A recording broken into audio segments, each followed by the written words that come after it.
Hi ಎಲ್ರಿಗೂ ನಮಸ್ಕಾರ. ನಾನು ನಿಮ್ಮ ಕೃಷ್ಣಮೂರ್ತಿಸ್ ಕಿಚನ್ಗೆ ನಿಮಗೆಲ್ಲರಿಗೂ ಸ್ವಾಗತ.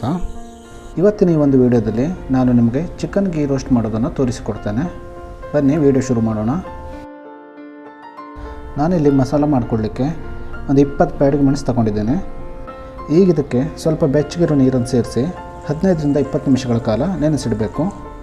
ಹೀಗೆ ನೆನೆಸಿಡೋದ್ರಿಂದ ಗ್ರೈಂಡ್ ಮಾಡೋ ಸಮಯದಲ್ಲಿ ತುಂಬ ನುಣುಪಾಗಿ ಗ್ರೈಂಡ್ ಆಗುತ್ತೆ, ಹಾಗೆ ಚೆನ್ನಾಗಿ ಕಲರ್ ಸಹ ಬರುತ್ತೆ.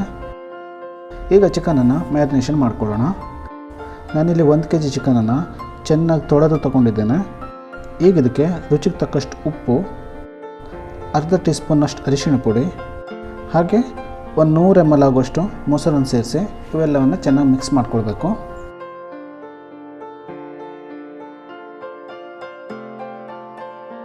ನೋಡಿ, ಎಲ್ಲ ಚೆನ್ನಾಗಿ ಮಿಕ್ಸ್ ಆಗಿದೆ. ಈಗ ಇದನ್ನು ಅರ್ಧ ಗಂಟೆಗಳ ಕಾಲ ಮ್ಯಾರಿನೇಷನ್ಗೆ ಇಡಬೇಕು. ನಿಮ್ಮ ಹತ್ರ ಟೈಮ್ ಏನಾದರೂ ಇದ್ದರೆ 1 ಗಂಟೆಗಳ ಕಾಲ ಬೇಕಿದ್ದರೆ ಮ್ಯಾರಿನೇಷನ್ಗೆ ಇಟ್ಕೊಳ್ಬೋದು. ಈಗ ಮುಂದಿನ ಸ್ಟೆಪ್ಪಲ್ಲಿ ಕೊತ್ತಂಬರಿ ಮತ್ತು ಗರಂ ಮಸಾಲನೆಲ್ಲ ಡ್ರೈ ರೋಸ್ಟ್ ಮಾಡ್ಕೊಳ್ಳೋಣ.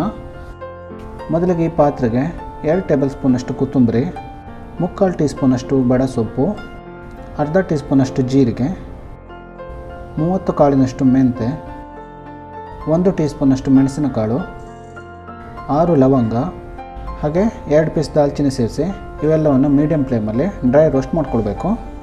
ಈ ಚಿಕನ್ ಗೀ ರೋಸ್ಟಿಗೆ ಜಾಸ್ತಿ ಗರಂ ಮಸಾಲ ಹಾಕಲ್ಲ, ಇಷ್ಟು ಸೇರಿಸ್ಕೊಂಡ್ರೆ ಸಾಕು. ನೋಡಿ, ಎಲ್ಲ ಚೆನ್ನಾಗಿ ರೋಸ್ಟ್ ಆಗಿದೆ. ಈಗ ಮುಂದಿನ ಸ್ಟೆಪ್ಪಲ್ಲಿ ಇವೆಲ್ಲವನ್ನು ಗ್ರೈಂಡ್ ಮಾಡ್ಕೊಳ್ಳೋಣ. ಈಗ ಮಿಕ್ಸಿ ಜಾರಲ್ಲಿ ರೋಸ್ಟ್ ಮಾಡಿರುವಂಥ ಈ ಗರಂ ಮಸಾಲನೆಲ್ಲ ಸೇರಿಸ್ಕೊಳ್ಳೋಣ. ಹಾಗೆ ಇದಕ್ಕೆ ಒಂದು 12 ಬೆಳ್ಳುಳ್ಳಿ, ಅರ್ಧ ಸಣ್ಣ ನಿಂಬೆ ಗಾತ್ರದ ಹುಣಸೆಹಣ್ಣು ಮತ್ತು ಸಣ್ಣ ತುಂಡು ಬೆಲ್ಲ. ನೋಡಿ, ಮೆಣಸು ಸಹ ಚೆನ್ನಾಗಿ ನೆನೆದಿದೆ, ಇದನ್ನು ಸಹ ಸೇರಿಸ್ಕೊಳ್ಳೋಣ. ಈಗ ಇದಕ್ಕೆ ಮೆಣಸನ್ನು ನೆನೆಸಿಟ್ಟಿರೋ ನೀರು ಉಂಟಲ್ಲ, ಇದನ್ನು ಸೇರಿಸಿ ನುಣ್ಣಗೆ ಗ್ರೈಂಡ್ ಮಾಡ್ಕೊಳ್ಳೋಣ. ನೋಡಿ, ಮಸಾಲಾನ ನುಣುಪಾಗಿ ಗ್ರೈಂಡ್ ಮಾಡ್ಕೊಂಡಿದ್ದೀನಿ. ಈಗ ಮುಂದಿನ ಸ್ಟೆಪ್ಗೆ ಹೋಗೋಣ. ಚಿಕನ್ ಗೀ ರೋಸ್ಟ್ ಮಾಡಲಿಕ್ಕೆ ತುಪ್ಪ ಸ್ವಲ್ಪ ಜಾಸ್ತಿನೇ ಬೇಕಾಗುತ್ತೆ. ಆದ್ದರಿಂದ ನಾನಿಲ್ಲಿ 1 kg ಚಿಕನ್ಗೆ 100 ml ತುಪ್ಪ ತಗೊಂಡಿದ್ದೀನಿ. ಗ್ಯಾಸ್ ಫ್ಲೇಮ್ ಮೀಡಿಯಮಲ್ಲೇ ಇಟ್ಕೊಳ್ಳಿ. ತುಪ್ಪ ಕರಗಿದ ಮೇಲೆ ಇದಕ್ಕೆ ಈರುಳ್ಳಿ ಸೇರಿಸ್ಕೊಳ್ಬೇಕು. ನಾನಿಲ್ಲಿ 2 ಮಧ್ಯಮ ಗಾತ್ರದ ಈರುಳ್ಳಿನ ಸಣ್ಣಗೆ ಕಟ್ ಮಾಡಿ ತಗೊಂಡಿದ್ದೇನೆ. ಈರುಳ್ಳಿನ ಚೆನ್ನಾಗಿ ಗೋಲ್ಡನ್ ಬ್ರೌನ್ ಆಗೋವರೆಗೆ ಫ್ರೈ ಮಾಡ್ಕೊಳ್ಬೇಕು. ನೋಡಿ, ಈರುಳ್ಳಿ ಚೆನ್ನಾಗಿ ಬ್ರೌನ್ ಕಲರ್ ಆಗಿದೆ.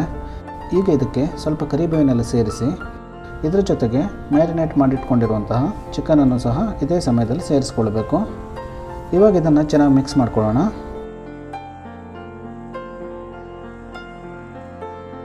ಚಿಕನ್ ಚೆನ್ನಾಗಿ ಮಿಕ್ಸ್ ಆಗಿದೆ. ಈಗ ಇದರ ಮುಚ್ಚಳ ಮುಚ್ಚಿ ಹೈ ಫ್ಲೇಮಲ್ಲಿ 10 ನಿಮಿಷ ಬೇಯಿಸ್ಕೊಳ್ಬೇಕು. ನೋಡಿ, 10 ನಿಮಿಷ ಆಗಿದೆ.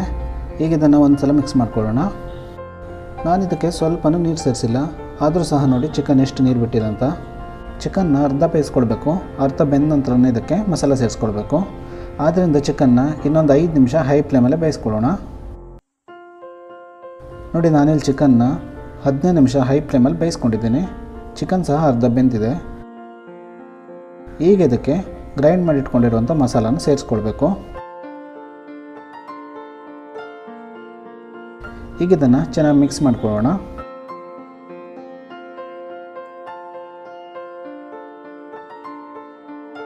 ನೀವು ಮಸಾಲ ಕಲರ್ ನೋಡಿಕೊಂಡು ತುಂಬ ಖಾರ ಇದೆ ಅಂದ್ಕೊಳ್ಬೋದು. ನಾನಿಲ್ಲಿ ಬ್ಯಾಡಗಿ ಮೆಣಸನ್ನು ಯೂಸ್ ಮಾಡಿರೋದ್ರಿಂದ ಕಲರ್ ಚೆನ್ನಾಗಿ ಬಂದಿದೆ, ಆದರೆ ಇದಷ್ಟು ಖಾರ ಇರಲ್ಲ. ಮಸಾಲೆ ಎಲ್ಲ ಚೆನ್ನಾಗಿ ಮಿಕ್ಸ್ ಆಗಿದೆ.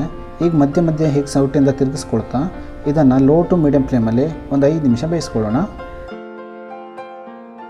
ನೋಡಿ, 5 ನಿಮಿಷ ಆಗಿದೆ. ಈಗ ಇದನ್ನು ಒಂದು ಸಲ ತಿರುಗಿಸ್ಕೊಳ್ಳೋಣ.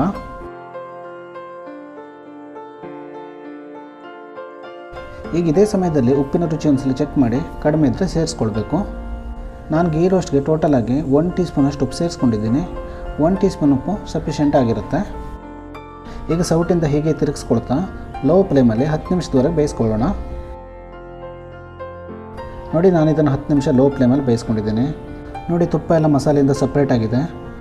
ಹಾಗೆ ಚಿಕನ್ ಮೇಲೆ ಮಸಾಲ ಕೋಟಿಂಗ್ ಸಹ ತುಂಬ ಚೆನ್ನಾಗಿ ಬಂದಿದೆ. ನೋಡಿ, ಮಸಾಲ ಕಲರ್ ಸಹ ಎಷ್ಟು ಡಾರ್ಕ್ ಆಗಿದೆ ಅಂತ. ಇಷ್ಟಾದರೆ ಚಿಕನ್ ಗೀ ರೋಸ್ಟ್ ಕಂಪ್ಲೀಟಾಗಿ ರೆಡಿ ಆದಾಗೇನೆ. ಈ ಗೀ ರೋಸ್ಟನ್ನು ನೀರು ದೋಸೆ, ಚಪಾತಿ, ಪರೋಟ ಮತ್ತು ಅನ್ನದ ಜೊತೆಗೆ ನಂಚ್ಕೊಂಡು ತಿಂತಾಯಿದ್ರೆ ತುಂಬ ಚೆನ್ನಾಗಿರುತ್ತೆ. ನೀವು ಸಹ ಒಂದು ಸಲ ಟ್ರೈ ಮಾಡಿ. ಈ ವಿಡಿಯೋ ಇಷ್ಟ ಆಗಿದೆ ಲೈಕ್, ಕಮೆಂಟ್, ಶೇರ್ ಮಾಡೋದನ್ನು ಮರಿಬೇಡಿ. ಮುಂದಿನ ವಿಡಿಯೋದಲ್ಲಿ ಸಿಗೋಣ. ಧನ್ಯವಾದಗಳು.